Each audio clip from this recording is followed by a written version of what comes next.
is a Department of Commerce faculty.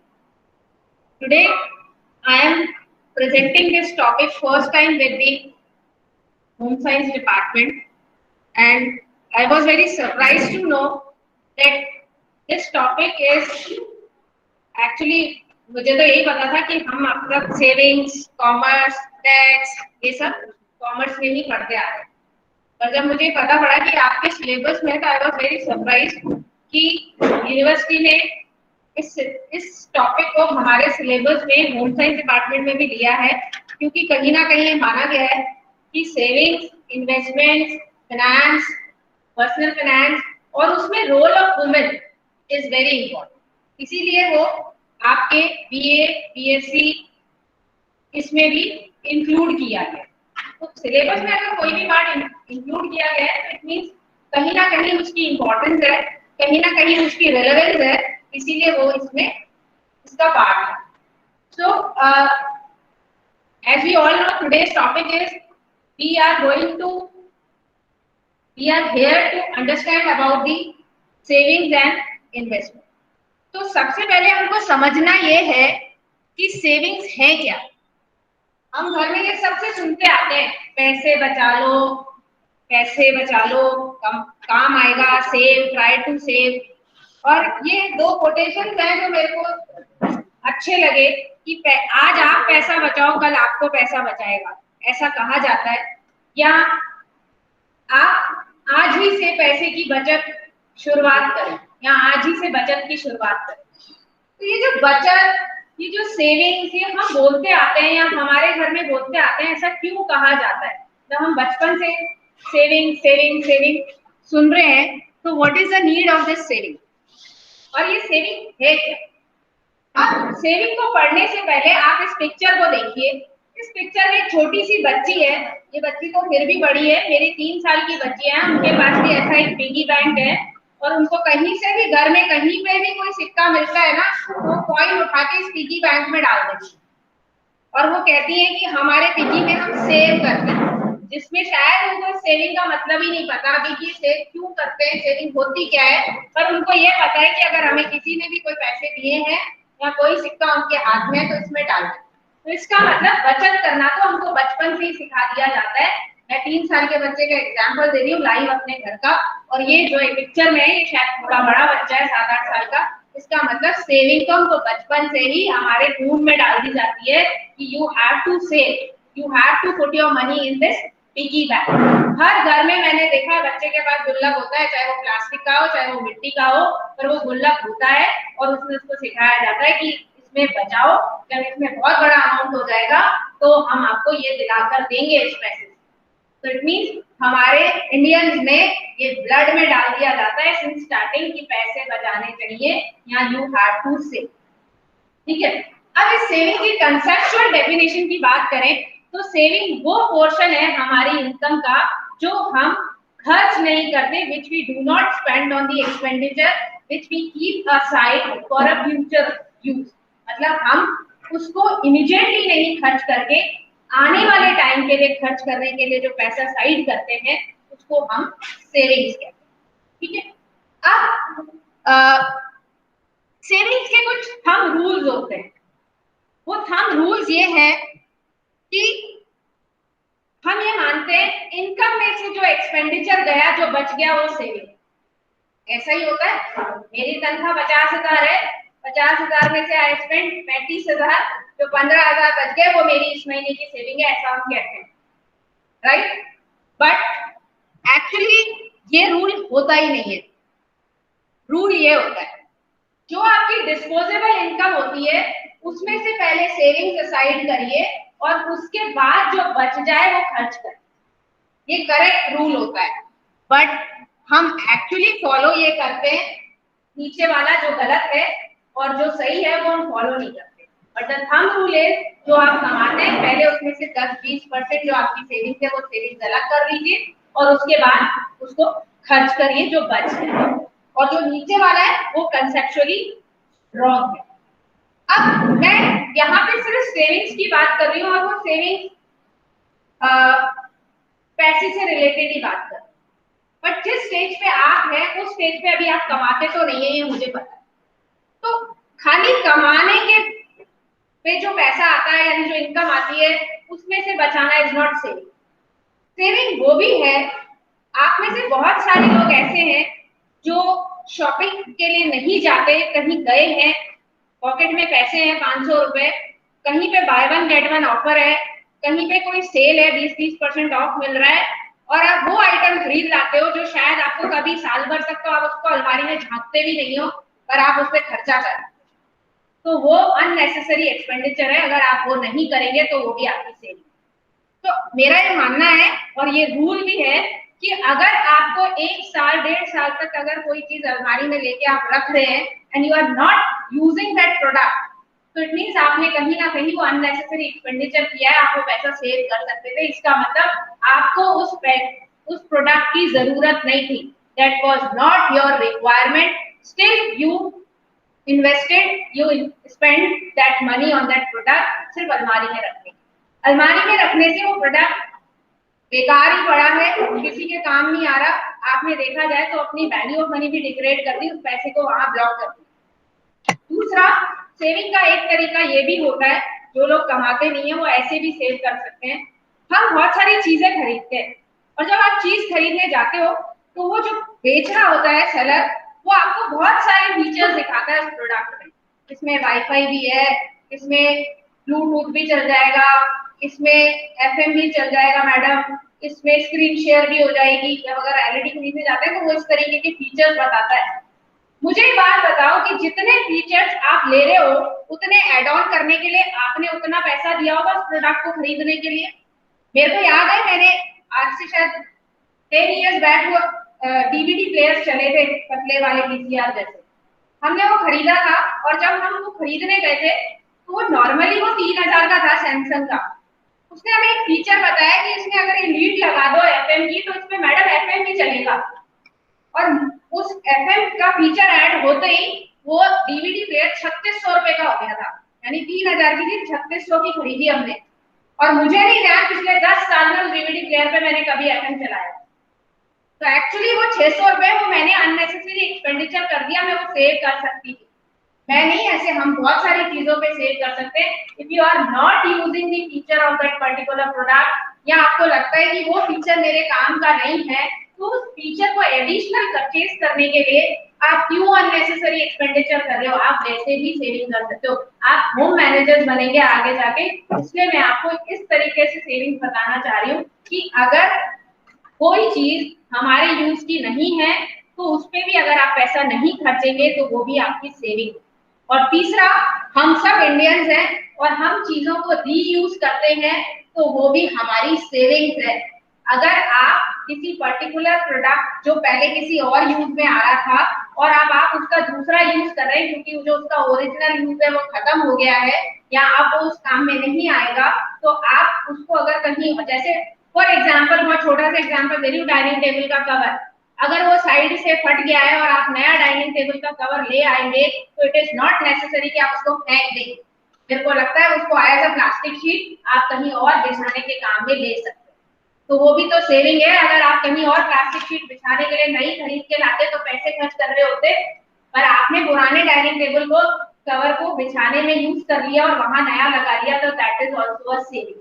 तो home managers के लिए ये 3 तरीके की सेविंग हो सकती है, by reducing the unnecessary expenditure which is not in use, by reducing the expenditure on those products, the features which you are not using, and thirdly, the product by reusing. That is also kind of a saving. ठीक है? अब saving तो सब करते हैं, मैंने बताया हमारे को बचपन से खून में डाला गया है कि हम पिगी बैंक में कॉइन्स इकट्ठे करें, वो सेविंग।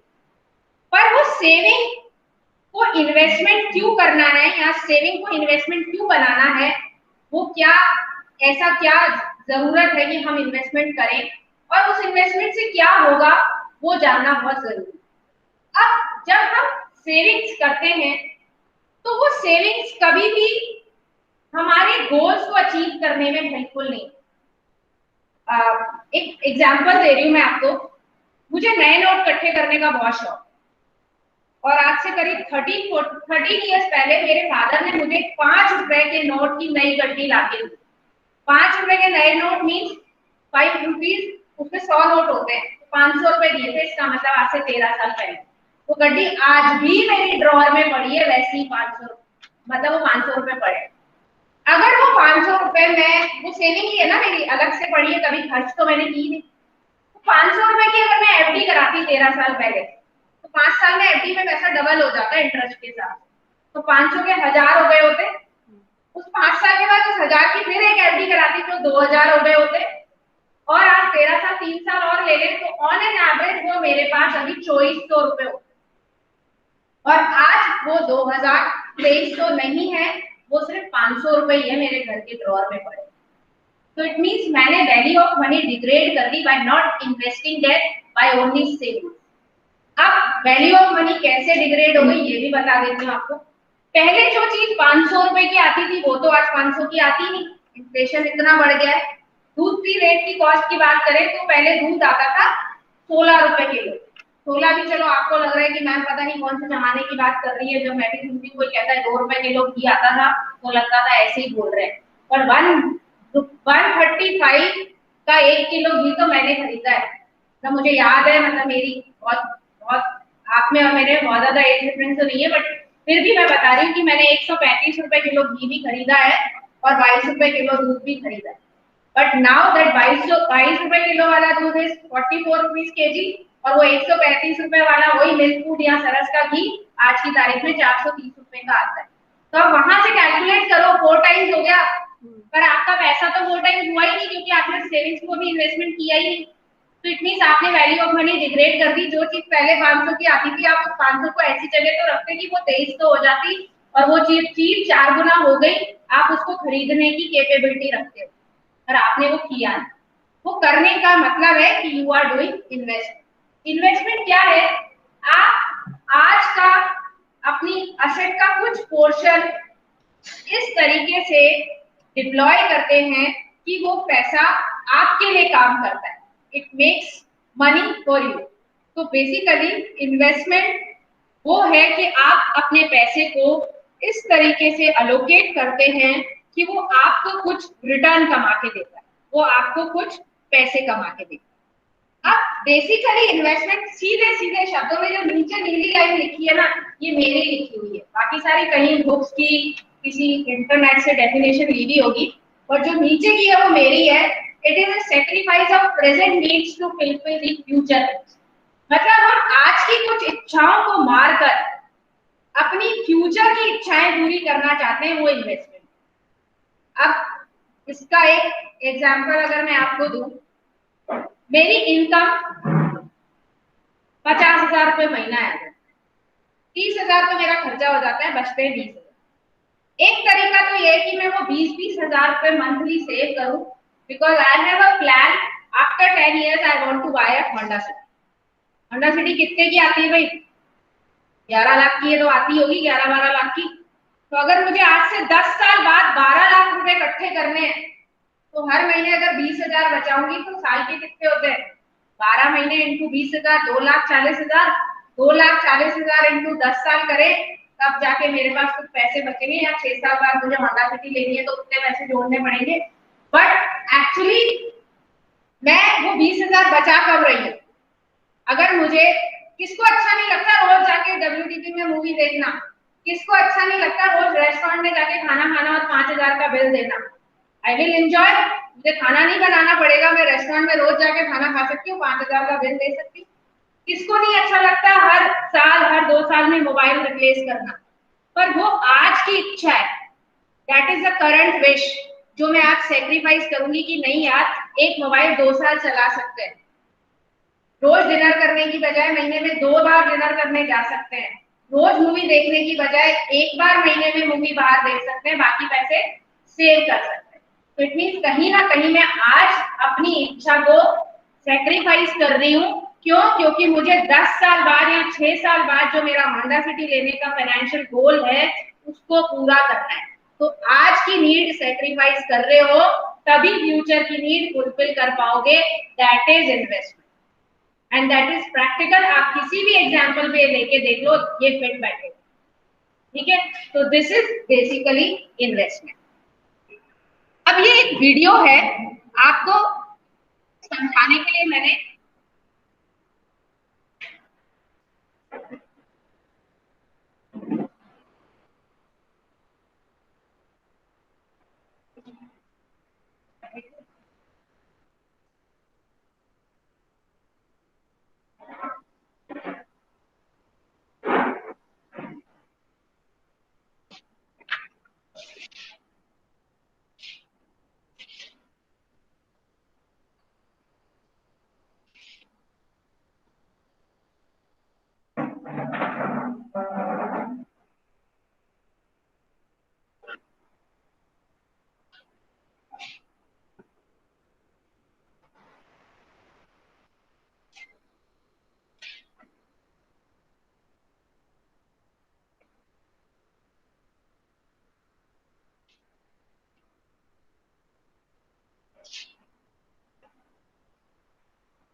अब ये जो वीडियो था, हो सकता है इसमें कई लोगों को ऑडियो क्लियर नहीं था क्योंकि यहाँ इस तरीके का सिस्टम नहीं था। एक्चुअली ये वीडियो में बताया गया है कि उसके पास मूंग के दाने थे, कुछ मूंग के दाने उसने अलग रखे, कुछ मूंग के दाने उसने प्लांट कर दिए। जो प्लांट किए वो पौधों में कन्वर्ट हो गए और पौधों से वो पौधे बढ़ते ही गए। तो it means it increase day by day. तो जो पैसा इन्वेस्ट किया है वो ग्रो कर रहा है, और जो पैसा इन्वेस्ट नहीं किया वो आइडल पड़ा है, वो आइडल मनी, वो मूंग के दाने ही रह गए। अभी मैंने एग्जांपल दिया था 500 रुपए 500 ही है, पर अगर वो 500 कहीं एफडी कराते तो 1000, फिर 1000 से 2000, 2000 से 4 हो जाते और 4 के बाद आने वाले टाइम में 8 हो जाएगी। तो it means the money works for you when you do investment. और आइडल मनी वो आइडल ही पड़ा है, वो डिग्रेड हो रहा है एक्चुअली। तो इसलिए इन्वेस्टमेंट इंपॉर्टेंट है। अब इन्वेस्टमेंट करने के पीछे बहुत सारे फैक्टर्स काम करते हैं कि इन्वेस्टमेंट का डिसीजन ले कैसे। तो ये फैक्टर्स है age, gender, income, education and occupation, जिसके बेसिस पे इन्वेस्टमेंट का डिसीजन लिया जाता है। आपकी एज क्या है, ये बहुत इंपॉर्टेंट फैक्टर होता है व्हाइल डूइंग इन्वेस्टमेंट। जो आपकी एज का, मेरी एज ग्रुप का है, वो रिस्की इन्वेस्टर है, वो रिस्क ले सकता है। अगर कहीं पे फिक्स रिटर्न नहीं भी आ रही तो भी वो इन्वेस्टमेंट कर सकता है, क्योंकि एक तो मेरी रेगुलर इनकम आती है, तो मेरे को इतना फर्क नहीं पड़ेगा अगर कहीं नुकसान हो रहा है। दूसरा, मैं बहुत लॉन्ग टर्म के लिए इन्वेस्ट कर सकती हूँ because I am at the age of 37। But अगर मैं किसी 60 साल के अंकल जी को ये बोलूं, रिटायर्ड पर्सन को, कि आप शेयर मार्केट में अपना पैसा लगा लो, तो मेरे से बड़ा बेवकूफ कोई नहीं है, क्योंकि उनके पास एक तो कोई रेगुलर इनकम नहीं है, उनके पास उनका रिटायरमेंट का पैसा है, जो है वही है। तो अगर उनकी इतनी हार्डन जो इनकम है, जो बची हुई जो उनकी रिटायरमेंट का पैसा है, उसको अगर मैं स्टॉक मार्केट में लगवा दूंगी रिस्की में, तो वो अगर डूब गया तो उनके आने वाला टाइम कैसे कटेगा, क्योंकि उनका पैसा तो डूब गया। तो इसलिए age is important while doing the investment, कि आप कहाँ इन्वेस्टमेंट कर रहे हैं। मैंने देखा है बहुत सारे एडवाइजर्स, बहुत सारे एलआईसी एजेंट, बहुत सारे इस तरीके के एडवाइजर्स होते हैं जो ये ध्यान में नहीं रखते कि सामने वाले की एज क्या है, और वो उसका पैसा 10 साल के प्लान में, 20 साल के प्लान में इन्वेस्ट करा देते हैं। दैट इज रॉन्ग, क्योंकि अगर उनको एक्चुअली अगर जिसकी एज ज्यादा है उसको पैसे की जरूरत कभी भी पड़ सकती है, बीमारी हो गई, कुछ भी हो गया, तो उसका पैसा हमेशा ऐसी जगह इन्वेस्ट होना चाहिए जहां से वो वापस लिक्विडेट हो सके। अगर मैं किसी के रिटायरमेंट के पैसे को बोलूं कि सर आप प्रॉपर्टी ले लो, प्रॉपर्टी बहुत बढ़ रही है, या गोल्ड ले लो, गोल्ड बहुत बढ़ रहा है, तो दैट इज रॉन्ग। क्यों? क्योंकि गोल्ड और प्रॉपर्टी एकदम से लिक्विडेट नहीं किए जा सकते, उसको लिक्विडेट करने में टाइम लगता है। आप कोई भी मकान बेचने जाओगे, where minimum it is a process of 3-4 month, वो भी तब जब उसकी डिमांड होगी, कोई लेने वाला खड़ा ही होगा, तो भी 2-3 महीने का प्रोसेस है, आपको पैसा आने में लगेगा। पर जो वो एजेड है, उसको पैसे की तुरंत जरूरत पड़ सकती है, उसकी बीमारी के लिए, किसी और ट्रीटमेंट के लिए, तो उसका पैसा इस तरीके के एसेट में इन्वेस्ट नहीं कराना चाहिए जहां पे से वो लिक्विडेट इजीली नहीं हो सकते। तो एज इज वेरी इंपॉर्टेंट। दूसरा जेंडर, जेंडर मीन्स मेल है कि फीमेल है, उसमें भी इन्वेस्टमेंट डिसीजन काम करता है। जो फीमेल्स होती हैं वो नॉर्मली लेस रिस्क बियरर्स होती हैं, और जो मेल्स होते हैं वो ज्यादा रिस्क ले सकते हैं, क्योंकि जनरली वो बिजनेस और इस तरीके के उसमें रहते हैं एनवायरनमेंट में, तो उनका रिस्क बियरिंग कैपेसिटी ज्यादा होती है। तो इसलिए मेल और फीमेल के इन्वेस्टमेंट डिसीजन में भी डिफरेंस होता है। इंडिया में 99% फीमेल इन्वेस्टमेंट गोल्ड में करते हैं। उनको 10,000 रुपए भी एक्स्ट्रा हो जाए ना तो वो जाके एक ड्रिंक खरीद लाती है। They don't invest in mutual fund. They don't invest in FD. They don't invest in stock market. तो हमारे यहाँ का ये इन्वेस्टमेंट पैटर्न है जो जेंडर से डिसाइड होता है कि लेडीज हमेशा ज्यादातर गोल्ड खरीदना पसंद करती है। थर्डली इनकम, हमारे इनकम में भी हमारा इन्वेस्टमेंट डिफरेंस होता है। जिसकी इनकम ज्यादा है तो इसका मतलब उसके पास सेविंग्स भी ज्यादा है। जिसके पास सेविंग्स ज्यादा है वो एक LIC का प्लान ले लेगा, कुछ म्यूचुअल फंड में डाल देगा, कोई FD ले लेगा, वो अलग अलग तरीके का इन्वेस्टमेंट करता है। और जिसके पास इनकम लिमिटेड है उसका पास सेविंग की कमी होती होगी, और अगर उसका सेविंग कम होती है तो उसका जो कॉन्फिडेंस लेवल है कंपैरेटिवली लो होता है, क्योंकि उसके पास कम पैसे हैं। तो वो सोचता है मैं ऐसी जगह रखूं जहाँ पे पैसा बढ़े तो सही, सेफ रहे, मेरा ये पैसा कम से कम प्रिंसिपल तो कहीं पे भी नहीं। तो इसलिए उनका पैटर्न डिफरेंट होता है सेव करने का, और जिसके पास इनकम ज्यादा होती है उसका पैटर्न डिफरेंट होता है। उनका इन्वेस्टमेंट भी कंपैरेटिवली कम होता है। जिसके पास सेविंग ज्यादा होती है उसके पास, जिसका इनकम ज्यादा है उसकी सेविंग ज्यादा है, और अगर सेविंग ज्यादा है तो उनका इन्वेस्टमेंट भी ज्यादा है। इसके बाद आता है एजुकेशन। एजुकेशन का बहुत इंपॉर्टेंट रोल है इन्वेस्टमेंट। मैंने देखा है बहुत सारे लोग सेविंग्स कैसे करते हैं, जिनको नॉलेज है वो SIP भी करा रहा है, वो पोस्ट ऑफिस में RD भी कराता है, वो LIC की इंश्योरेंस भी करा रहा है, वो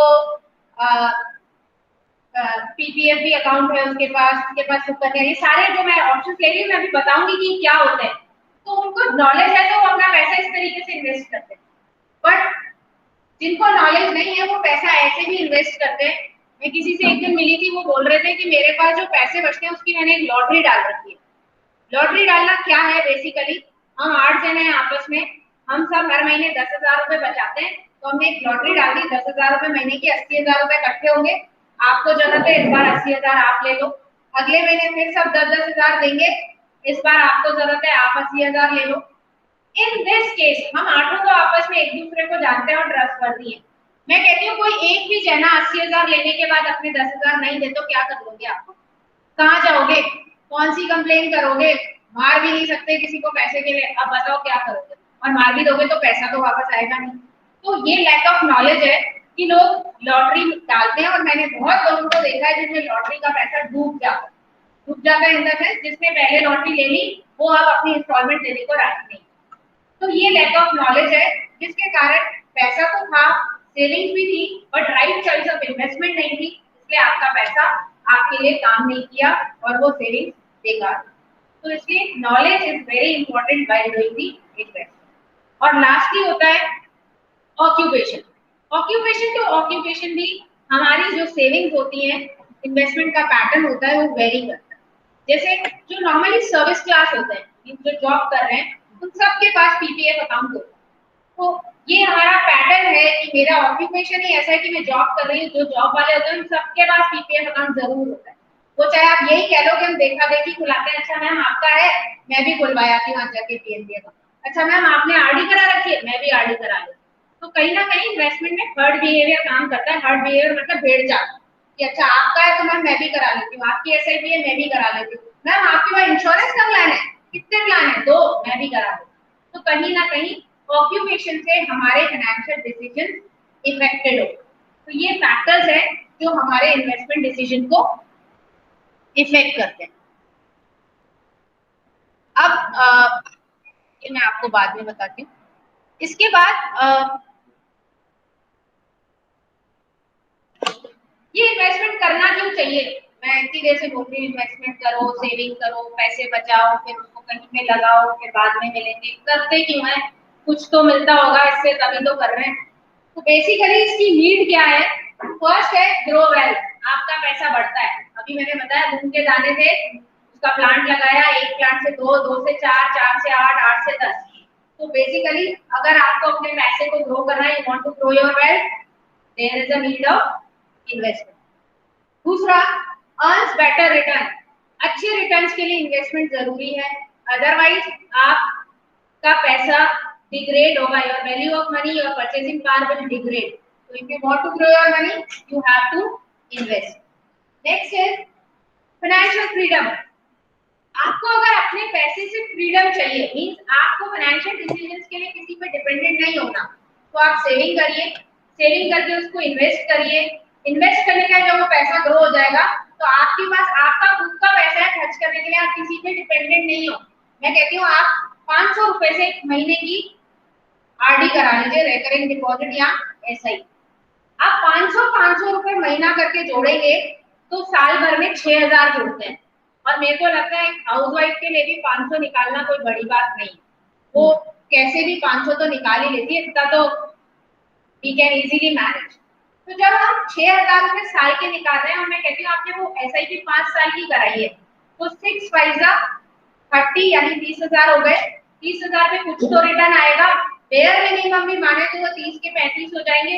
तो 35,000 रुपए आप 5 साल में अगर जोड़ रहे हैं, तो जब आप वो 35,000 खर्च करने जाओगे तो आपसे कोई क्वेश्चन नहीं करेगा कि क्यों खर्च कर रहे हो, कहाँ से लाओगे। और 5 साल बाद शायद आप किसी को बोलोगे ना मेरे को 35,000 का मोबाइल लेना है, तो कोई आपको रोक नहीं सकता ये कहते हुए कि क्यों लेना है, कहाँ से पैसे आएंगे। आप ये कह सकते हो मैंने अपने 500 रुपए बचाए थे, उससे मेरे पास 35,000 इकट्ठे हो गए, अब मेरी मर्जी मैं मोबाइल लूं या उससे ज्वेलरी खरीदूं। तो नोबडी कैन बाउंड यू, क्योंकि आपके पास अपनी फाइनेंशियल फ्रीडम है, आपने अपने पैसे जोड़े, उस पे रिटर्न कमाया, and now you are free to spend that money to fulfil your desires, to fulfil your wishes. उसके बाद हेल्थ एंड रिटायरमेंट। आज अगर पैसा जोड़ेंगे, आज मैं कमा रही हूँ तो आई हैव रेगुलर अर्निंग, और रिटायरमेंट में मेरे को कोई पेंशन नहीं मिलेगी, I am in private job. तो अगर मैं आज बचा रही हूँ तो इट मींस मैं एक रिटायरमेंट का एक अच्छा फंड इकट्ठा कर सकती हूँ, ताकि मेरी रिटायरमेंट के बाद की लाइफ अच्छी गुजरे, जो मेरे को रिटायरमेंट के बाद खर्चे हैं वो मेरे आराम से पूरे हो जाए। Next is health and savings. बहुत सारे इन्वेस्टमेंट प्लान इसीलिए होते हैं क्योंकि वो टैक्स बचाते हैं। तो हम सब इनकम टैक्स पे करेंगे, आपके आपके सब्जेक्ट में भी है जिसमें आपको इनकम टैक्स पढ़ाया जाएगा। तो बेसिकली वो इनकम टैक्स बचाने के लिए हमारे को गवर्नमेंट ने कुछ इन्वेस्टमेंट स्कीम दी है जिसमें हम टैक्स सेव कर सकते हैं। और लास्टली इसमें एक है इम्प्रूव लाइफस्टाइल। अपना लाइफस्टाइल इम्प्रूव करना है तो आपको सेविंग्स करनी होगी, इन्वेस्टमेंट करने होंगे, तभी आपका लाइफस्टाइल इम्प्रूव हो सकता है। मैंने अभी कहा आपकी इच्छा है, आप 35,000 वाला अच्छा मोबाइल लेना चाहते हो, 35 तो मैं कहती हूँ हो सकता है आपकी इच्छा हो कि आपको आईफोन खरीदना है जो कि 65-70 हजार का आता है। वो 65-70 हजार का अगर आपको फोन लेना है तो पहले आपको सेविंग करनी होगी, उसको कहीं इन्वेस्ट करो ताकि वो सेविंग्स ग्रो करें और आप 70,000 का फोन खरीद पाए। तो ऑब्वियसली अगर आप 70,000 का फोन लेके चल रहे हो तो इट मींस आपकी लाइफस्टाइल बहुत अच्छी है, you have a very good phone in your hand. या आपको घर में कोई भी प्रोडक्ट लेना है, एसी लेना है, बड़ा एलईडी लेना है, तो it means when you are using these kinds of product it means your lifestyle is good, आपके पास सारी कंफर्ट्स की गुड्स है। और वो कैसे आएंगी? वो आएंगी तो ऐसे ही जब सेविंग करोगे, इन्वेस्टमेंट करोगे, तो पैसा भाई रातों रात धन वर्षा तो नहीं होगी, ये मान के चलना कि हमें कमाना है। अगर कमा नहीं भी रहे तो एटलीस्ट जो हमारे पास पैसा है, जो हमारे पास रिसोर्सेज है, हमको कहीं कहीं सेव करेंगे, सेविंग से इन्वेस्टमेंट होगा, इन्वेस्टमेंट से पैसा ग्रो होगा और हम अपने लाइफस्टाइल की जरूरतों को पूरा कर पाएंगे। और इसमें लास्टली होता है टू बीट द इन्फ्लेशन। अगर हमें इन्फ्लेशन यानी मुद्रास्फीति को कवर अप करना है तो इन्वेस्टमेंट इज वेरी इंपॉर्टेंट, क्योंकि इन्वेस्टमेंट आपको आपके पैसे को बढ़ाएगा। सेविंग सिर्फ आपकी पैसे आइडल रखेगा, बट सेव अगर आप उसको कहीं इन्वेस्ट कर रहे हो तो that will grow your money और वो इन्फ्लेशन को बीट आउट करेगा। मैंने अभी बताया जो चीज पहले 500 की आती थी वो आज 500 की नहीं आती। पहले दूध अगर 22 रुपए किलो या 16 रुपए किलो मैं बता रही हूँ आता था, तो आज तो नहीं आता ना 16 रुपए किलो दूध। आज की तारीख में 16 रुपए में आधा किलो दूध भी नहीं आता। मेरे को बहुत हैरानी हुई, थोड़े टाइम पहले 2-3 महीने पहले मैं एक कलीग के साथ बैठी थी, उन्होंने नया एक्टिवा लिया था। मैंने उनसे पूछा एक्टिवा कितने का लिया है, तो उन्होंने मुझे बताया 86,000 का। आई वॉज वेरी स्ट्रेंज कि 86,000 का हो गया एक्टिवा, मैं तो खरीदने गई नहीं इसलिए मुझे पता ही नहीं था। मैंने मेरा लास्ट एक्टिवा, मुझे ध्यान है, आई बॉट इट एट 56,000, और शायद 6.5 साल बाद पुरानी बात बता रही हूँ, मैंने जो 56,000 का एक्टिवा लिया। तो आप सोचो कि 6.5 साल में 56,000 का एक्टिवा 86,000 का हो गया है, और कोई बता रहा था कि अब 86 से भी महंगा हो गया है, 1 लाख का हो गया, मैम बता रही है। तो आप सोचो कि डबल हो गया, 56,000 का स्कूटर 1 लाख रुपए का हो गया। तो अगर आपने 56,000 उस जमाने में थे, आपने कहीं इन्वेस्ट नहीं किए, तो इट मींस आपने तो अपने पैसे की वैल्यू डिग्रेड कर दी। जो एक्टिवा पहले 56 का आता था वो तो आज 1 लाख का आता है। तो एक्चुअली आपको करना ये था कि वो जो 56,000 आपके पास पहले थे, अगर आपको उस टाइम एक्टिवा की रिक्वायरमेंट नहीं थी, तो आपको ऐसी जगह रखना था कि वो 56 के एक हो जाते, और वो जो इन्फ्लेशन हो गया कॉस्ट ऑफ एक्टिवा में, वो आप आज खरीद पाने की क्षमता रखते। तो वो तभी हो पाएगा जब आप इन्वेस्टमेंट प्रॉपरली करेंगे, सही जगह पे करेंगे, ताकि आप इस इन्फ्लेशन को बीट आउट कर सकें। पहले पिक्चर की टिकट आती थी शायद बहुत सस्ती सी आती थी, 75-70 रुपए में आ जाती थी। आज की तारीख में पिक्चर देखना is a very costly affair. अगर 4 जने पिक्चर देखने जा रहे हो तो मान के चलना 1,000 रुपए का आपके टिकट के लिए होनी चाहिए, खाली फेयर महीने में। उसके बाद वहां जो पॉपकॉर्न खाओगे उसके पैसे आते। तो आप सोच लीजिए कि पिक्चर देखना इज अ अफेयर ऑफ 2,000। अगर आपकी पॉकेट में 2,000 है तभी आप पिक्चर देख सकते। इट मींस मेरा कहने का मतलब सिर्फ इतना है कि जो चीज पहले 500 में आती थी वो आज 500 में नहीं आती। तो अगर ये इन्फ्लेशन बीट आउट करना है तो आपको इन्वेस्टमेंट प्रॉपरली करना ही पड़ेगा। अब ये इन्वेस्टमेंट तो बहुत कर दिया मैम ने कि मैम पैसा सेव करो, इन्वेस्ट करो, पर ये करो कहाँ, विच वे टू गो, जाना कहाँ है ये तो पता ही नहीं है। तो ये जाने के लिए हमारे पास इन्वेस्टमेंट के बहुत सारे चैनल्स होते हैं, बहुत सारे एवेन्यूज होते हैं, और आप इसको थोड़ा ध्यान से समझ भी लें क्योंकि मैम आपको ये दोबारा नहीं पढ़ाएंगी। It is a part of your course content also. तो आप जब इन्वेस्टमेंट की बात करते हैं तो ये चॉइसेस हैं हमारे पास इन्वेस्टमेंट करने। पहली है फिक्स डिपॉजिट। इस फिक्स डिपॉजिट के साथ में मैंने एक पिक्चर भी लगा रही थी जिसमें एक घड़ी बनी हुई थी, वो ऐसे ही नहीं लगी थी। वो पिक्चर एक डिपेक्ट कर रही है कि एक लंबे टाइम के लिए अगर आपके पास फ्री पैसे हैं, फ्री पैसे इन द सेंस आपको लगता है कि मुझे इस पैसे की कहीं भी आवश्यकता नहीं होगी, तो आप अगर उसको इन्वेस्ट करना चाहते हैं तो आप उसकी फिक्स डिपॉजिट करा। फिक्स डिपॉजिट को हिंदी में बोलते हैं सावधि जमा। मतलब एक टाइम पीरियड के लिए आपके पास एक्स्ट्रा पैसा है, आपने उस एक टाइम पीरियड के लिए उसकी एफडी करा ली, उस पर आपको एक फिक्स रेट ऑफ रिटर्न आएगा, और आप उस मेच्योरिटी के बाद वो पैसा विद रिटर्न बैंक से जाके ले सकते हैं। एफडी बैंक में होती है, आप किसी भी बैंक में 5,000 या उससे ऊपर की एफडी करा सकते हैं। तो नॉर्मली एफडी के रेट हर बैंक में सिमिलर से होते हैं, जैसे 5.5 अभी करंट रेट है, तो आप कहीं पे भी एफडी कराओ 5.5% की रेट ऑफ रिटर्न पे होगा, और ये हर टेन्योर के लिए होता है, साल भर से लेके 10 साल तक आप एफडी करा सकते हो। तो आपको जितने टाइम के लिए पैसा लग रहा है, स्पेयर पड़ा है, उतने टाइम की जाके एफडी करा। 90% लोग इंडिया में अगर एक्स्ट्रा पैसा होता है उसकी एफडी करा रहे होते हैं, क्योंकि हमारे यहाँ पे लैक ऑफ नॉलेज है, लोगों को और प्रोडक्ट्स का पता ही नहीं है, तो लोग जनरली एफडी ही करा। तो ये सबसे इजीएस्ट ऑप्शन है बीइंग अ होम मैनेजर। आप आगे चल के भी अगर आपके पास 5,000 है, 10,000 है, तो आप उसकी एफडी करा लीजिए। सबसे सेफ, सबसे इजीएस्ट वे है इन्वेस्टमेंट का, पर वो आपको सिर्फ 5.5% का ही रेट ऑफ रिटर्न देगा।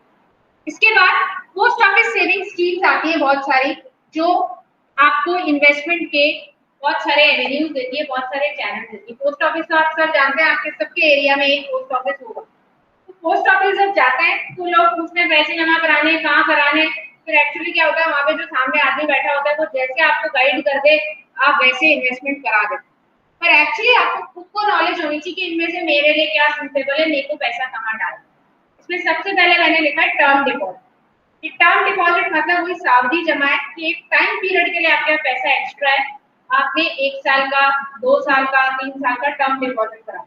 टर्म डिपॉजिट मतलब एक फिक्स टाइम पीरियड के लिए आप अपना पैसा पोस्ट ऑफिस में रख रहे हैं, जिसपे आपको एक इंटरेस्ट मिलेगा। तो ये टर्म डिपॉजिट बेसिकली आपको 5.5% के आसपास का ही रिटर्न देता है और ये एफडी से सिमिलर ही। बस डिफरेंस इतना है, एफडी बैंक में कराने जा रहे हो, टर्म डिपॉजिट पोस्ट ऑफिस में कराने जा रहे हो। दूसरा पीपीएफ पब्लिक प्रोविडेंट फंड। ये पीपीएफ एक ऐसी स्कीम है जिसमें हर साल कुछ पैसा डालना होता है, बेयर मिनिमम 1000 रुपए डालने होते हैं। ये अकाउंट जो लोग ओपन कराते हैं उनको टैक्स सेविंग होता है, अगर टैक्स में बचत करनी हो तो पीपीएफ अकाउंट खुला सकते हैं। पर इसमें जो भी पैसा आप जमा कराएंगे वो 15 साल के लिए लॉक इन होता है। तो ये अकाउंट 15 साल के लिए खुलता है, तो जिसको 15 साल तक पैसे रेगुलरली जमा कराने की इच्छा हो वो पीपीएफ अकाउंट ओपन करा सकता है और इसका रेट ऑफ रिटर्न बहुत अच्छा है। आज की तारीख में भी ये 8.25% का रेट ऑफ रिटर्न दे रहा है, तो this is very good option to invest. Third, Sukanya Samriddhi account. ये अभी तो आपके लिए काम का नहीं है, पर ये बहुत अच्छी स्कीम है। जिन लोगों को डॉटर्स है, मतलब गर्ल चाइल्ड है, हमारे प्रधानमंत्री मिस्टर नरेंद्र मोदी जी ने ये स्कीम स्टार्ट की थी क्योंकि हमारे यहाँ पे कन्या भ्रूण हत्या बहुत होती है और उसका रीजन आइडेंटिफाई किया गया, तो पता पड़ा कि साहब लड़की हो गई, अब वो बड़ी होगी, उसकी शादी भी करानी पड़ेगी, दहेज देना पड़ेगा, तो हम दहेज कहाँ से लाएंगे, तो वो बच्चा मतलब वो कन्या भ्रूण हत्या वही हो जाती है। क्यों? क्योंकि वो इतना लंबा सोचते हैं कि उसकी शादी कैसे कराएंगे। तो सरकार ने उसका एक सॉल्यूशन निकाला कि हम एक स्कीम दे रहे हैं आपको, आप इसमें पैसे जमा कराइए। अगर आप इसमें थोड़ा थोड़ा अमाउंट भी जमा कराएंगे तो जब तक आपकी बेटी 21 साल तक की होगी तब आपके पास इतना पैसा होगा कि आपकी शादी तो आराम से करा। ये बेसिकली स्कीम क्या है, ये इस स्कीम में जिनके घर में 10 साल से छोटी लड़कियां हैं वो पोस्ट ऑफिस में सुकन्या समृद्धि अकाउंट खुला सकते हैं। हर साल आपको मिनिमम 1000 रुपए जमा कराने इस खाते में। हर साल 1000 रुपए मतलब महीने के 100 रुपए भी नहीं हुए, महीने के हिसाब से भी करा सकते हो, यानी 80 रुपए महीना जमा कराने। 14 साल तक आपको पैसे जमा कराने। 14 साल के बाद आपको कुछ जमा नहीं करना। जब वो बच्ची 21 साल की हो जाएगी तो उस बच्ची के नाम से चेक बन के आएगा इस पैसे। तो गांव में ऐसी समस्याएं भी बहुत होती हैं कि माँ पैसा जमा करा रही है, हस्बैंड लेकर लेता है या वो किसी नशे में पैसा उड़ा देता है, तो ऐसी समस्याओं को भी दूर करने का एक तरीका निकाला गया कि पैसा लड़की के नाम ही वापस आए। तो बेसिकली लड़की अब पढ़ना चाहे, शादी करना चाहे, उस पैसे से जो भी है वो पैसा उसके लिए एक साइड होती है। तो आजकल जितने भी घरों में 99% डॉटर्स होती हैं और जिनको इस अकाउंट की नॉलेज है वो सुकन्या समृद्धि अकाउंट खुला लेते हैं। पहले ही दिन से अकाउंट खुल जाता है और 14 साल तक वो पैसे जमा होते रहते हैं और इसमें मैक्सिमम एक साल में 1.5 लाख रुपए जमा करा सकते हैं। मिनिमम 1000 इन अ ईयर और मैक्सिमम 1.5 लाख। मेरे को 2 बच्चे हैं, दोनों डॉटर्स हैं, तो मैंने 2 सुकन्या समृद्धि अकाउंट खुला रखे हैं उनके नाम पे और मैं एक खाते में मैक्सिमम एक साल में 1.5 लाख डाल सकती हूँ। यानी मैं 14 साल तक पैसे डालूंगी, 21 साल में उनको पैसा वापस मिलेगा और ये मैक्सिमम 2 बच्चों के लिए ही होता है। तो 2 से ज्यादा अगर किसी को डॉटर्स है वो नहीं खुला सकते, पर जिनके पास 2 है मैक्सिमम 2 तक आप ये अकाउंट ओपन करा सकते हो। ये बहुत अच्छी स्कीम है, इसको प्रमोट करना चाहिए जिनके घर में 10 साल से कम की लड़कियां। इसके बाद है नेशनल सेविंग सर्टिफिकेट। ये बेसिकली एक टैक्स बचाने का तरीका है। पोस्ट ऑफिस से लोग नेशनल सेविंग सर्टिफिकेट लेते हैं, ये इन्वेस्टमेंट का तरीका है, इसमें 5 साल में पैसा डबल होता है। नेक्स्ट है monthly income scheme. Monthly income scheme से पता पड़ रहा है नाम से, मंथली इनकम मतलब महीने से पैसे वापस आते हैं। यानी जो लोग रिटायर हो जाते हैं नॉर्मली उनको बहुत सारा पैसा मिलता है, ग्रेजुटी और पीपीएफ का इकट्ठा पैसा। तो जिसको 20-30 लाख रुपए रिटायरमेंट के बाद मिले हैं वो नॉर्मली एमआईएस स्कीम में उसको डिपॉजिट करा देते हैं पोस्ट ऑफिस। फिर मंथली जैसे उनको सैलरी आती थी वैसे उनको सिर्फ ट्रस्ट का पैसा आता है जिससे उनका घर खर्च चल जाता है, उनका हाथ नहीं होता। तो ये बेसिकली सीनियर सिटीजन के लिए बनाई गई है एमआईएस। किसी का अगर एक मुश्त पैसा है तो उसको पोस्ट ऑफिस में एमआईएस स्कीम में डिपॉजिट करा दीजिए। और लास्ट होता है senior citizen scheme. Senior citizen scheme और एमआईएस एक सी स्कीम है, दोनों में अंतर सिर्फ इतना है कि एमआईएस में मंथली इंटरेस्ट आता है और सीनियर सिटीजन स्कीम में क्वार्टरली इंटरेस्ट आता है। क्वार्टरली मतलब हर 3 महीने में इंटरेस्ट आता है। तो जिसकी जैसी सूटेबिलिटी होती है वो ऑप्ट करना। इसके बाद इस इन्वेस्टमेंट ऑप्शन में आता है म्यूचुअल फंड्स। म्यूचुअल फंड्स मतलब आप थोड़ा थोड़ा पैसा बहुत सारे लोग एक्यूमुलेट करते हैं, एक बहुत बड़ा फंड बन जाता है और वो फंड अल्टीमेटली आपके लिए आपकी जरूरतों के हिसाब से इन्वेस्टमेंट करता है और उसको जो रिटर्न आता है वो आपस में बांट देता है। इसका एक एग्जांपल दे देती हूँ। आपके पास 10 रुपए है, क्या नाम है आपका? साक्षी। 10 रुपए है, आपको डेयरी मिल्क क्रैकल खाना है, कितने का आता है पता है? 35 रुपीज का आता है डेयरी मिल्क क्रैकल। इनके पास 10 रुपए ही है, कैसे खरीदे आप बताइए? Any choice? पर खाना डेयरी मिल्क क्रैकल ही है, कॉम्प्रोमाइज नहीं करना, डेयरी मिल्क ही खरीदना। इनके पास भी 10 है, इनके पास भी 10 है और इनके पास भी 10 है। इन चारों को ही डेयरी मिल्क क्रैकल खाना है। अकेले अकेले तो डेयरी मिल्क क्रैकल खा नहीं सकते क्योंकि 10 रुपए ही है। तो एक तरीका मैं बताती हूँ। 40 रुपए का डेयरी मिल्क फ्रूटेड नट या क्रैकल आता है, ये 10-10 रुपए मिला ले और 40 रुपए का वो डेयरी मिल्क क्रैकल खरीद के ले। उसमें 8 पीस होते हैं, इन्होंने बराबर पैसे डाले थे, 10-10 रुपए बराबर 2-2 पीस बांट ले। किसी ने भी कॉम्प्रोमाइज नहीं किया, चारों की इच्छा थी हमें फ्रूटेड नट ही खाना है, प्लेन वाला डेयरी मिल्क नहीं खाना। चारों ने कोई कॉम्प्रोमाइज नहीं किया, सिर्फ किया क्या, अपने पैसों को एक साथ मिलाया, वो डेयरी मिल्क क्रैकर खरीदा, जिस प्रपोर्शन में पैसा डाला था उसी प्रपोर्शन में डेयरी मिल्क डिवाइड किया और सबने अपनी अपनी इच्छा पूरी कर। सेम वे म्यूचुअल फंड होते हैं। आपको शेयर में इन्वेस्टमेंट करना है, आपको किसी बड़े फंड में इन्वेस्टमेंट करना है, पर आपके पास उतने पैसे नहीं, you have only 1000 rupees, you have only 5000 rupees. बहुत सारे लोग अपना पैसा मिलाते हैं और फंड मैनेजर को दे देते हैं, जो म्यूचुअल फंड का मैनेजर है। वो आपकी जरूरतों के हिसाब से, आपकी कॉमन नीड्स के हिसाब से उस पैसे को इन्वेस्ट करता है। उस पैसे पे जो रिटर्न आता है वो जिस प्रपोर्शन में आपने इन्वेस्टमेंट किया था उसी प्रपोर्शन में पैसा वापस बांट देता है, वो रिटर्न उसी प्रपोर्शन में बढ़ जाते हैं। तो एक्चुअली आपकी जो कॉमन गोल था वो इस म्यूचुअल फंड से अचीव हुआ। अब आप कहोगे मैम लोग म्यूचुअल फंड में पैसा लगाएंगे क्यों जब फिक्स्ड डिपॉजिट अवेलेबल है या पोस्ट ऑफिस की स्कीम्स अवेलेबल है? देखो, जो पोस्ट ऑफिस की स्कीम्स हैं उनमें रिस्क नहीं है, पर उनमें रिटर्न भी कंपैरेटिवली कम है, क्योंकि 5.5-6% का रिटर्न। म्यूचुअल फंड्स में थोड़ा सा रिस्क है, but the returns are higher. 8%, 10%, 15% तक की रिटर्न है। अगर आप ज्यादा रिस्क ले रहे हो आपको ज्यादा रिटर्न है। तो बेसिकली अगर आपको इन्फ्लेशन को बीट आउट करना है तो आपको कुछ पैसा ऐसी जगह भी इन्वेस्ट करना पड़ेगा जहां पे रिस्क भी ज्यादा है तो रिटर्न भी। तो mutual fund is a good option. उसके बाद है स्टॉक्स। स्टॉक्स मतलब शेयर मार्केट, आपने सुना होगा। आज मेरे पास इतना टाइम नहीं है, अदरवाइज अपने आप में एक टॉपिक है डिटेल में इसको समझाने के लिए। तो जिन लोगों के पास रिस्क बेयरिंग कैपेसिटी है वो शेयर्स में भी अपने पैसे इन्वेस्ट कर सकते हैं। Next is insurance. हम इंश्योरेंस को LIC के नाम से ही जानते हैं कॉमन। मैं किसी से भी पूछती हूँ, हमने LIC का प्लान करा, भाई LIC का ही क्यों करा रखा है? इंश्योरेंस तो बहुत तरीके की होती है ना, HDFC भी इंश्योरेंस देती है, ICICI भी इंश्योरेंस देती है, ओरिएंटल भी इंश्योरेंस देती है, तो वो commonly we talk it as a LIC। खैर हम उसको LIC से ही समझते हैं। तो इंश्योरेंस दो तरीके की होती है, एक होती है मेडिकल इंश्योरेंस और एक होती है लाइफ इंश्योरेंस। मेडिकल इंश्योरेंस वो जो हमारे को किसी भी डिजीज, किसी भी मेडिकल इशू से प्रोटेक्ट करती है। इंडिया में इतनी अवेयरनेस नहीं है, आज तक लोग मेडिकल प्लान लेते ही नहीं थे मेडिक्लेम। जब से कोरोना आया लोगों को समझ में आने लगा कि जब हॉस्पिटल में जाते हैं तो लाखों रुपए खर्च हो जाते हैं। उसके बाद से लोगों ने मेडिक्लेम लेना स्टार्ट किया। इसमें होता क्या है, हर साल एक प्रीमियम पे करते हो और आप एक अमाउंट से कवर होते हो। तो सपोज मैं 5 लाख का मैंने मेडिक्लेम ले रखा है और मेरे हर साल का प्रीमियम 7,000 आता है, तो मैंने इस साल 7,000 प्रीमियम दिया, मैं बीमार नहीं हुई, कुछ नहीं हुआ, कोई बात नहीं, मैंने 7,000 प्रीमियम। अगले साल फिर 7,000 दिए और सपोज खुदा ना खास्ता मुझे ऐसी कोई बीमारी हो जाए जिसके कारण मुझे हॉस्पिटलाइजेशन हो, तो मैं हॉस्पिटल में एडमिट होंगी। अब तो क्योंकि मैंने 5 लाख रुपए का मेडिक्लेम कवर ले रखा है, तो 5 लाख रुपए तक का मेरे को कोई भी पैसे खर्च नहीं करने पड़ेंगे। वो जो इंश्योरेंस कंपनी जिसने मेरे को मेडिक्लेम दिया है वो मेरा 5 लाख रुपए तक का खर्चा उठाएगी। क्यों? क्योंकि मैंने मेडिक्लेम पॉलिसी ले रखी।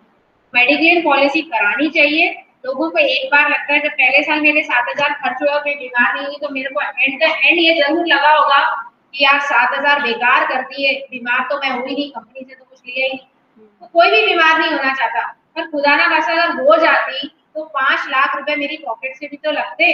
तो वो 5 लाख सिक्योर करने के लिए अगर आपने 7,000 का प्रीमियम दे दिया है तो कोई बड़ी बात नहीं है, वो एक अच्छा डिसीजन। दूसरा लाइफ इंश्योरेंस। हम अपने जाने के बाद अपने पीछे वालों को, यानी जो मेरे पे डिपेंडेंट है, उनको सिक्योर कर जाए, इसलिए लाइफ इंश्योरेंस होती है।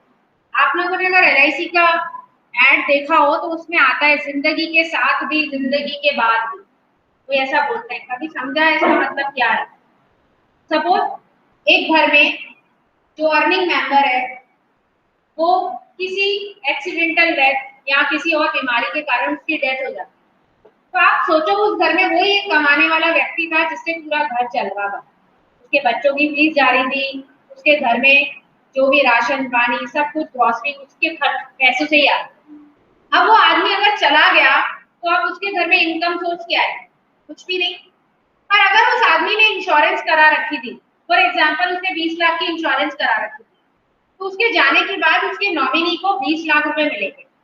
उस 20 लाख को उसका नॉमिनी कहीं भी इंटरेस्ट पे रख दे, मैं कहती हूँ पोस्ट ऑफिस में ही रख दे एज FD, उसको एक इंटरेस्ट आएगा, MIS करा दे, हर महीने एक इनकम आएगी, वो इनकम इतनी होगी कि उसकी जरूरतें पूरी होगी।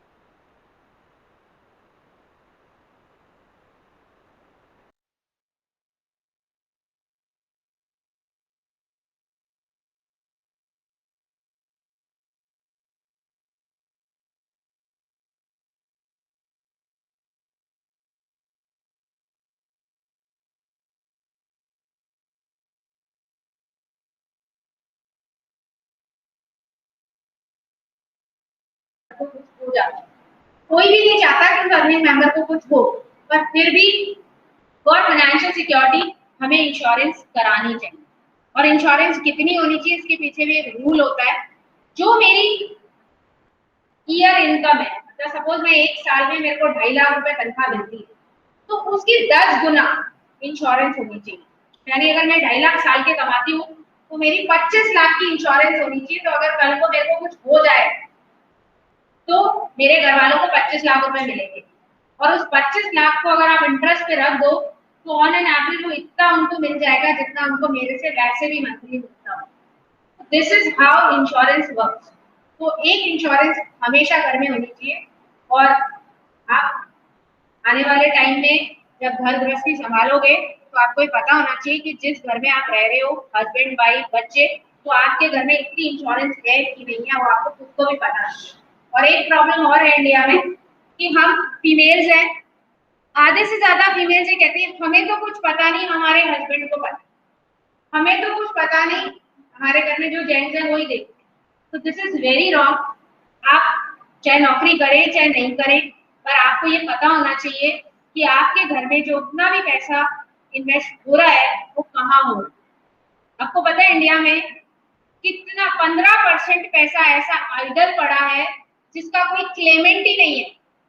FDO में, म्यूचुअल फंड में, वो जिसने इन्वेस्ट किया था वो तो चले गए, वो एक्सपायर हो गए।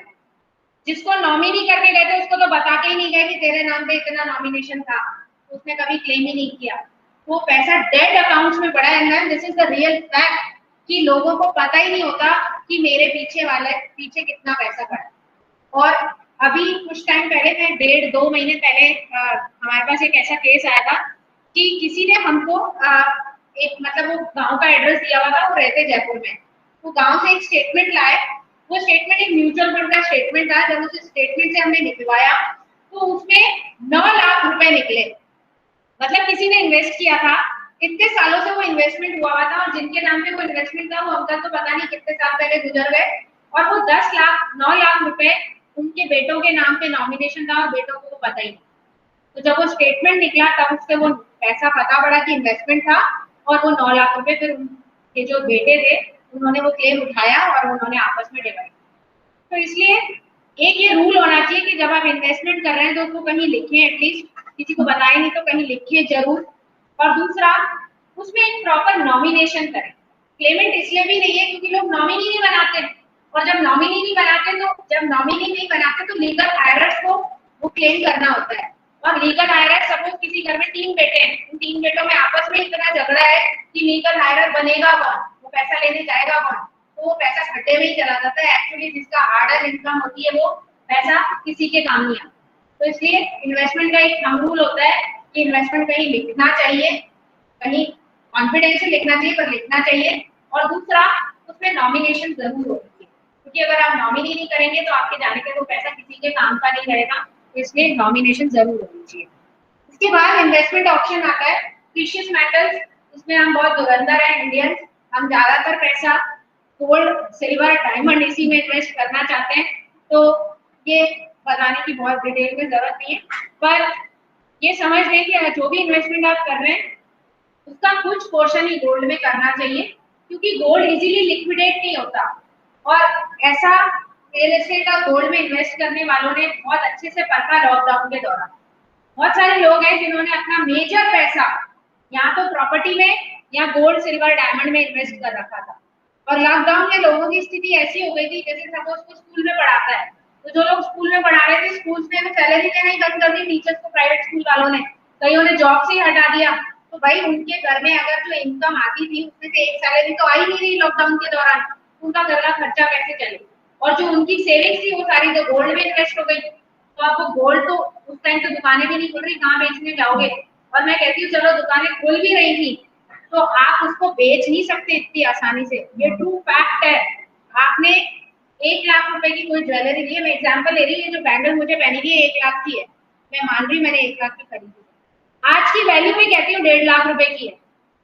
चलते हैं अपन बेचने, जब मैं बेचने जाऊंगी तो ज्वेलरी वाला मुझे कहेगा मैडम इसमें बहुत वेट है, तो 10% तो कटेगा। मैम गोल्ड के बदले गोल्ड ही ले लो ना, कैश क्यों लेना है। वो बहुत आसानी से मुझे 1.5 लाख निकाल के नहीं देगा इस कड़े के बदले, तो it is not easy to liquidate this ornament. तो इसलिए हिसाब का ही ज्वेलरी में इन्वेस्ट करना चाहिए। हमें अपनी लिक्विडिटी मेंटेन करने के बाद जो पैसा बचे वो रियल एस्टेट और इन प्रीशियस मेटल में इन्वेस्ट करना चाहिए, क्योंकि वो रातों रात वापस पैसे में कन्वर्ट इतनी आसानी से तो नहीं हो। और लास्टली रियल एस्टेट में आप इन्वेस्ट कर सकते हैं, यानी आप जमीन जायदाद प्रॉपर्टी खरीद सकते हैं, बट उसके लिए एक तो हमें बहुत ज्यादा अमाउंट चाहिए, और दूसरा जब आप बहुत लॉन्ग टर्म के लिए इन्वेस्ट करना चाहते हैं तो भी आप इसमें पैसा लगाएं, अदरवाइज ना लगाएं, क्योंकि इट इज नॉट नेसेसरी कि जब आपको पैसे की जरूरत हो तभी आपको वापस पैसे कन्वर्ट करके दें। मकान जमीन दुकान ये सब बेचना इतना आसान नहीं है।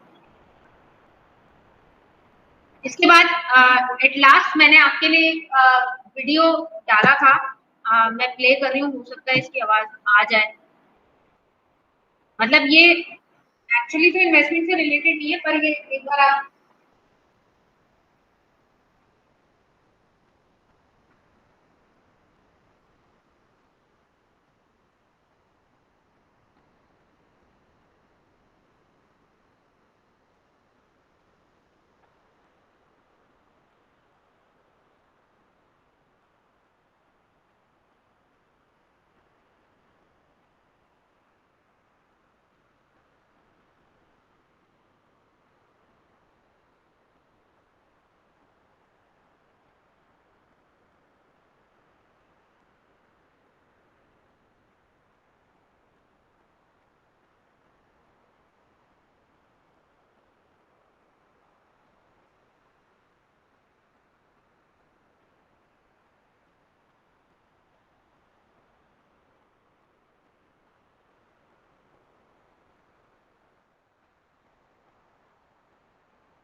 ये एक्चुअली वीडियो इन्वेस्टमेंट से रिलेटेड नहीं था, बट जब हम सेविंग्स करते हैं तो हम कहीं ना कहीं बैंक के कॉन्टैक्ट में आ ही रहे हैं, और बैंक में के थ्रू या ये जो आजकल आप पेटीएम वॉलेट्स और ये सारे वॉलेट्स यूज कर रहे हो, तो आप अपने ऑनलाइन ट्रांजेक्शन्स कर रहे हो। तो जितनी भी हम इंटरनेट बैंकिंग ऑनलाइन ट्रांजेक्शन्स हम कर रहे हैं उसमें इस तरीके के फ्रॉड्स होते हैं।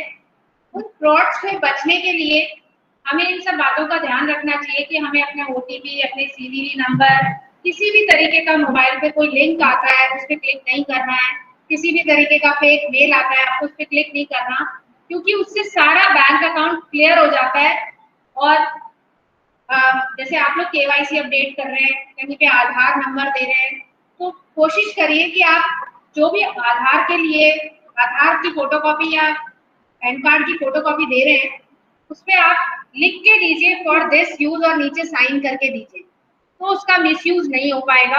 अदरवाइज वो आधार नंबर अपने आप में बहुत कुछ है जिससे आपका अकाउंट मतलब साफ हो सकता है, सीधे शब्दों में बोलूं तो आपको ध्यान रखना चाहिए कि व्हाट यू आर डूइंग। और जनरली आजकल हमारे मोबाइल पे बहुत सारे मैसेजेस आते हैं कि you have von this much amount, click on the below link, या आपको ये रिवॉर्ड दिया जाता है, click on the below link.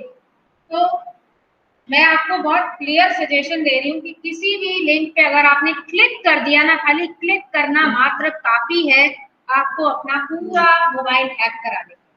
तो इसलिए किसी भी लिंक पे आपको क्लिक नहीं करना है। आपको जो भी एक्सेसिबिलिटी करनी है, आप डायरेक्ट वेबसाइट पे जाएं, उस पे जाके आप ट्रांजैक्शन करें, वो एक बेहतर ऑप्शन है rather than clicking on any link, क्योंकि लिंक से आपके सारे पैसे अकाउंट से निकल सकते हैं। और मैं इस फील्ड में बहुत टाइम से हूँ, मैं फ्रीलांसिंग की एक्चुअली ये इन्वेस्टमेंट देखती हूँ, तो मेरे टच में ऐसे कई लोग आते हैं। मैंने रिसेंटली एक केस देखा है जिसमें पेटीएम ने कहा केवाईसी अपडेट करनी है। उस बच्चे ने क्या किया, केवाईसी अपडेट करने, क्योंकि जब तक केवाईसी अपडेट नहीं करोगे पेटीएम का ट्रांजैक्शन नहीं होता, तो उसने क्या किया, उसने गूगल से पेटीएम सर्च किया और वो पेटीएम की ऑथेंटिक साइट नहीं खुल के कोई और साइट खुल गई। तो उस पर क्लिक कर लिया, उस पर अपना आधार और पैन अपलोड कर दिया। जैसे ही उसने अपना आधार और पैन अपलोड किया, उसके अकाउंट से 2 बार 25-25 हजार निकले। और वो बच्ची बहुत एक्टिव थी, उसने फटाफट से साइबर क्राइम रिपोर्ट करी और आइडेंटिफाई की। देन शी आइडेंटिफाइड कि वो 25-25 हजार फ्लिपकार्ट पे पेमेंट हुआ है और मोबाइल परचेज में 2। फिर फ्लिपकार्ट और उस पुलिस की मदद से वो ट्रांजैक्शन कैंसिल कराई गई और 15 दिन के बाद वो 25-25 हजार, क्योंकि वो मोबाइल का ट्रांजैक्शन कैंसिल कराया गया, तब वो 25-25 हजार उनके अकाउंट में वापस। तो वो तो बहुत जल्दी उस बच्चे ने आधे घंटे में एक्टिव हो गया और उसने वो कर लिया। अदरवाइज वो 50 हजार कभी भी वापस नहीं आते, क्योंकि कहाँ निकले, किसने निकाले, आप पता ही नहीं कर पाओगे। तो इसलिए कोई भी ऑनलाइन ट्रांजैक्शन कर रहे हैं तो you have to be very careful कि आप क्या करने जाए। तो इसलिए मैंने ये वीडियो एक्चुअली इसमें डाला था ताकि आपको ये पता रहे कि आपको क्या करना चाहिए बाय डूइंग दी इन्वेस्टमेंट। अब किसी को कुछ पूछना है, कोई क्वेरी है? हम आपने सहारा इंडिया का नाम सुना होगा, तो मैम वो किस टाइप का investment? Sahara India basically private financial company है। जैसे मैंने कहा था ना, एफडी बैंक में करा सकते हैं, ऐसे ही एफडी आप एनबीएफसी में भी करा सकते हैं। एनबीएफसी का मतलब होता है नॉन बैंकिंग फाइनेंशियल इंस्टीट्यूशन। वो फाइनेंशियल इंस्टीट्यूशन तो है, पर वो नॉन बैंकिंग है, मतलब बैंकिंग का लाइसेंस नहीं है। जिसको बैंक का लाइसेंस है उसको आरबीआई लाइसेंस है, और जो नॉन बैंकिंग फाइनेंशियल इंस्टीट्यूशन है उसको आरबीआई लाइसेंस तो देती है, पर बैंक का लाइसेंस नहीं दिया है, सिर्फ फाइनेंशियल इंस्टीट्यूशन का दिया। और उसमें आरबीआई बहुत क्लियर करती है कि बैंक सिक्योर्ड है, financial institutions are not secured. तो ये जितने भी आप फाइनेंशियल इंस्टीट्यूशन के नाम सुनते हो ना, Bajaj finance, Mahindra finance, Muthoot finance, Cholamandalam, ये सब फाइनेंशियल कंपनीज है। तो ये सब एफडी करती हैं या इस तरीके के ट्रांजैक्शंस करती हैं, पर उसमें इतनी सिक्योरिटी नहीं है, वो आरबीआई खुद कहता है। तो आप अपना पैसा डाल रहे हैं अगर इस तरीके की कंपनीज में, तो सोच समझ के डालिए, वो आप आइडेंटिफाई करिए कौन सी कंपनी में डाल रहे हैं। क्योंकि अगर कल को अगर कंपनी डूब जाएगी तो आप आरबीआई को क्लेम नहीं कर सकते कि मेरा पैसा डूब। तो इसलिए कंपनी प्राइवेट अगर आप चूज कर रहे हैं अदर देन बैंक, तो इसलिए आपको आइडेंटिफाई करना होगा कि आप किस तरीके की कंपनी में अपना पैसा लगाएं। तो आपका डिसीजन होता है कि आपकी कितनी रिस्क बेयरिंग कैपेसिटी है। जैसे सहारा है, सहारा एक प्राइवेट कंपनी थी जो बहुत सारे लोगों का पैसा जिसने लिया और अल्टीमेटली इंसॉल्वेंसी डिक्लेयर कर दी, तो वो पैसा डूब गया। ऐसे एक कंपनी थी दीवान हाउसिंग फाइनेंस लिमिटेड, उसमें भी यही हुआ, लोगों का 60% पैसा डूब गया, 40% ही रिटर्न आया। तो ये हमारा कॉल था, जब हमने इन्वेस्टमेंट किया तो हमें पता था कि वो बैंक तो नहीं, तो आपने अगर इन्वेस्टमेंट किया तो आपने खुद में रिस्क, तो उसमें सिक्योर नहीं होता और बैंक में सिक्योर, क्योंकि उसको आरबीआई ने लाइसेंस दिया है। और कुछ पूछना है किसी को? ना सब क्लियर है इन्वेस्टमेंट ऑप्शन? मैम आपने इन्वेस्टमेंट का एग्जांपल बताया था, तो आपने स्टॉक का बताया था, तो उसमें स्टॉक मार्केट का मतलब मुझे समझ नहीं आया। अगर आप इन्वेस्टमेंट करना चाहते हैं तो there is a option of shares also, you can invest your money in shares. आप किसी कंपनी, पहले आपको एक अकाउंट खुलाना होता है, that is known as demat.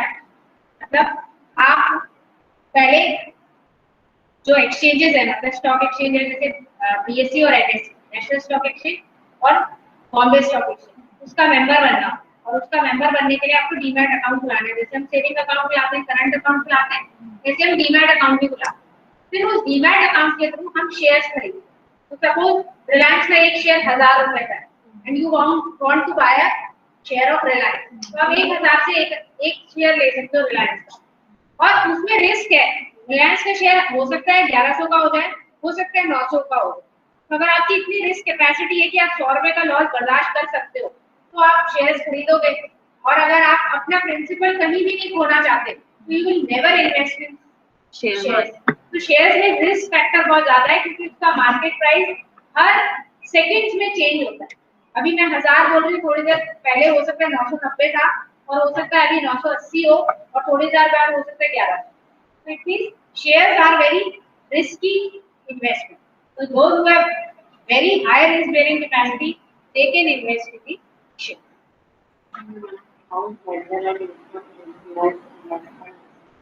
How gender and income influence investment decision? How gender influences the gender and income. एक question आया मेरे पास ऑनलाइन कि how gender and income effects the investment. पहले इनकम समझ लेते हैं। इनकम अगर ज्यादा है तो इट मींस आपकी सेविंग्स भी ज्यादा है, और अगर आपके पास सेविंग्स ज्यादा है तो you have more amount to invest. और जब आपके ज्यादा इन्वेस्टमेंट का अमाउंट है तो आप उसको ज्यादा डिस्ट्रीब्यूट कर सकते हो। सपोज मेरी 1 लाख रुपए साल की महीने की इनकम, मेरा खर्चा 40,000 ही होगा घर का, तो I am saving 60,000 rupees in a month. तो अगर मैं 60,000 बचा रही हूँ तो मैं 60,000 इन्वेस्ट भी कर सकती हूँ। तो मैं 10,000 की एफडी करा लूंगी, 10,000 हो सकता है शेयर मार्केट में डाल दूंगी, 20,000 हो सकता है पोस्ट ऑफिस में डाल दूंगी, 20,000 रुपए का I can by gold also. तो मेरे पास 60,000 है, इसलिए I am investing my money in different kind of option at a single time, एक ही टाइम। पर अगर किसी की इनकम ही 20,000 है और उसके महीने का खर्चा 8,000 रुपए है, वो 2,000 ही सेव करता है, तो उसके पास वो 2,000 सेविंग करने के लिए, अब आप मुझे बताओ सर कितने सारे ऑप्शन है जिसमें वो इन्वेस्ट करेगा। या तो आरडी करा ले 2,000 की, या एसआईपी करा ले, या 2-2 हजार जोड़ के पहले 10,000 करे और उस 10,000 की एफडी करा ले। उसके पास बहुत ज्यादा चॉइस नहीं है इन्वेस्टमेंट की। इनकम कहीं ना कहीं हमारे इन्वेस्टमेंट को इफेक्ट करती है। दूसरा, कहीं ना कहीं इनकम हमारे रिस्क बेयरिंग कैपेसिटी को भी इफेक्ट करती है। अगर इनकम ज्यादा है तो हम ज्यादा रिस्क ले सकते हैं, क्योंकि हमें कहीं ना कहीं लगता है कि कोई बात नहीं, 5,000 डूब जाएंगे, 15 तो सेव रहेंगे। पर जिसके पास है ही 2,000, वो ज्यादा रिस्क लेने की कैपेसिटी नहीं रखता, क्योंकि उसका बचते ही 2 है, वो कभी भी नहीं चाहेगा कि मेरे 2,000 डूब जाए। वो चाहेगा कम से कम ये 2,000 तो सेव ही रहे। तो income is always effects the investment decision. और इनकम जितनी ज्यादा होगी, आपका इन्वेस्टमेंट अमाउंट भी तो ज्यादा होगा। तो अगर आपको मैं कल कहूँ कि आप गोल्ड का बॉन्ड ले लो, तो गोल्ड का बॉन्ड आज की तारीख में 4800 का है, तो आपके पास 4800 रुपए होने भी तो चाहिए गोल्ड में इन्वेस्ट करने के लिए। तो कहीं ना कहीं इनकम आपकी इन्वेस्टमेंट को इफेक्ट कर ही रही है ना। आपके पास बचे ही 2,000 है, तो आप आरडी कराओगे। अगर आपके पास 4800 बचेंगे तो आप गोल्ड का बॉन्ड खरीदोगे, और अगर आपके पास 5 लाख रुपए बचेंगे तो आप प्रॉपर्टी खरीदने की सोच सकते हो। तो इन्वेस्टमेंट इनकम से इफेक्टेड है। दूसरा, उन्होंने पूछा कि जेंडर कैसे इफेक्ट करता है। जेंडर मैंने बताया मेल और फीमेल, तो कहीं ना कहीं मेल और फीमेल की मेंटालिटी में डिफरेंस होता है। मेरे हस्बैंड के पास अगर 10,000 बचेंगे तो वो कहेंगे 10,000 के शेयर्स ले लेते हैं, क्योंकि उनकी रिस्क बेयरिंग कैपेसिटी भी ज्यादा है और उनका जो माइंडसेट है वो लिक्विड एसेट में ही चलता है। और मेरे पास अगर 10,000 बचेंगे, या आप जितनी भी फीमेल्स बचे उनमें से 10,000 बचेंगे, तो आप कहेंगे 10,000 का गोल्ड भी तो खरीद सकते ही है तो वो भी इन्वेस्टमेंट ही ना। This is mindset. फीमेल्स का माइंडसेट है कि हम गोल्ड में इन्वेस्ट करें, और मेल्स का माइंडसेट है कि हम शेयर्स में इन्वेस्ट करें। कहीं ना कहीं हमारा डिसीजन जेंडर से भी, इन्वेस्टमेंट डिसीजन हमेशा जेंडर से भी इफेक्टेड होता है। वो लोग रियल एस्टेट लेना पसंद करते हैं, फीमेल जनरली रियल एस्टेट लेना पसंद नहीं करती, क्योंकि उनका दिमाग ऐसे भी तो काम करता है ना कि हम वो ऑर्नामेंट पहनेंगे भी तो सही, तो कहीं ना कहीं हमारा प्रेस्टीज सिंबल है कि मेरे पास 2 कड़े हैं, कि मेरे पास 4 सेट है, कि मेरे पास डायमंड का सेट है, कि मेरे पास गोल्ड का सेट। दूसरा, फीमेल्स को कहीं ना कहीं लगता है कि अगर हम गोल्ड में इन्वेस्ट करेंगे तो हम उससे, फीमेल्स क्या होते हैं गोल्ड से इमोशनली अटैच्ड हैं। हम कहते हैं ये इन्वेस्टमेंट है पर एक्चुअली ये इन्वेस्टमेंट है ही नहीं, क्योंकि जिस दिन पैसे की घर में जरूरत पड़ेगी ना और हमसे कह दिया जाए कि इसको बेच के पैसा कर लें क्या, तो सबसे पहले हमारी आंखों में आंसू आते हैं कि नहीं ये क्यों बेचना है। जबकि जब हमने खरीदा था तो हमने कहा था कि ये इन्वेस्टमेंट है, जितने दिन मैंने पहना पहन लेंगे, जिस दिन जरूरत पड़ेगी उस दिन बेचाएंगे। और जब बेचने की बात आती है तो हम ही सबसे पहले बोल देते हैं कि हमको ये इन्वेस्ट नहीं बेचना। तो इट मीन्स हम इससे इतने इमोशनली अटैच हो जाते हैं अपनी ज्वेलरी से कि वो इन्वेस्टमेंट कह के लिया तो गया था पर वो इन्वेस्टमेंट रहता नहीं। और मैं मतलब पर्सनली आई हूँ कि ऐसा किसी का दिन आए भी ना कि इसको बेचना पड़े, पर खुदा ना खासा ऐसा कोई दिन आ जाए कि हमें बेचना पड़े तो हम बेचने नहीं देते हैं। क्यों? क्योंकि we are very much emotionally attached to our jewellery, तो इसलिए वो इन्वेस्टमेंट का काम करता ही। तो this is how gender effects the investment. और कुछ? Thank you so much. It was very nice and interactive session with all of you.